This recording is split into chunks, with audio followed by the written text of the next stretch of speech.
వృషభ రాశి. రాశాధిపతి శుక్ర భగవానుడు. తృతీయంలో గురువు ఉండడం వలన తల్లిదండ్రులు, అన్నదమ్ముళ్ళు, అక్కా చెల్లెలతో సత్ప్రవర్తన చాలా అవసరం అని చెప్పి జ్యోతిర్విజ్ఞానం తెలియచేస్తుంది. అర్ధాష్టమ కేతు కారణం వలన చిన్న చిన్న విషయాలకు ఆందోళన తగదు. భూత భవిష్యత్ వర్తమానాన్ని ఎప్పుడు కూడా అంచనా వేస్తూ ఉండగలగాలి. అదే కాకుండా సప్తమ స్థానంలో త్రిగ్రహ సంచార స్థితి. ప్రేమికులు చాలా నమ్మకంగా ఉండాలి, జాగ్రత్తగా ఉండాలి. భార్యాభర్తల మధ్య అన్యోన్యత చాలా అవసరం. నూతనమైన వివాహ ప్రయత్నాలు చేసినప్పుడు కలిసి వచ్చే అవకాశాలు చాలా అధికంగా ఉన్నాయి.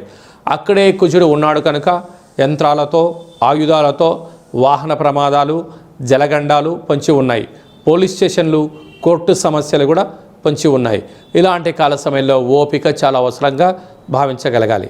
ఏకాదశంలో శని భగవానుడు ఉండడం వలన లాభాలు వచ్చేటువంటి కాల సమయంలో పక్కవారు వచ్చి వాటిని స్వీకరించే పరిస్థితి అధికంగా ఉంటుంది.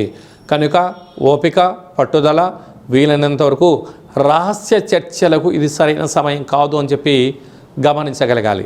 ఇలాంటి కాల సమయంలో కాళభైరవ స్వామివారి యొక్క జయంతి సందర్భంగా, అంటే మనకు 12వ తారీఖైనా, 20వ తారీఖైనా, 27వ తారీఖైనా స్వామివారి యొక్క స్మరణ, నారికేల దీపాన్ని పెట్టడం వలన ధనమూలం ఇదం జగత్తు, ధనపరమైనటువంటి ఐశ్వర్యాన్ని మీరు పొందబోతారు. స్థిరాస్తులు, చరాస్తులు, లావాదేవీలు, ఎల్ఐసీలు, వాటి యొక్క షేర్ మార్కెట్లలో అనంతమైన సంపద రాబోతుంది. అలాగే సాఫ్ట్వేర్ ఉద్యోగస్తులు, హోటల్ వ్యాపారస్తులు, స్వర్ణకారిత వ్యాపారస్తులు, వస్త్ర వ్యాపారస్తులు, గృహ భవన నిర్మాణ కార్యక్రమం చేసే వారికి ఇది చాలా సువర్ణపు యుగంగా భావించాలి.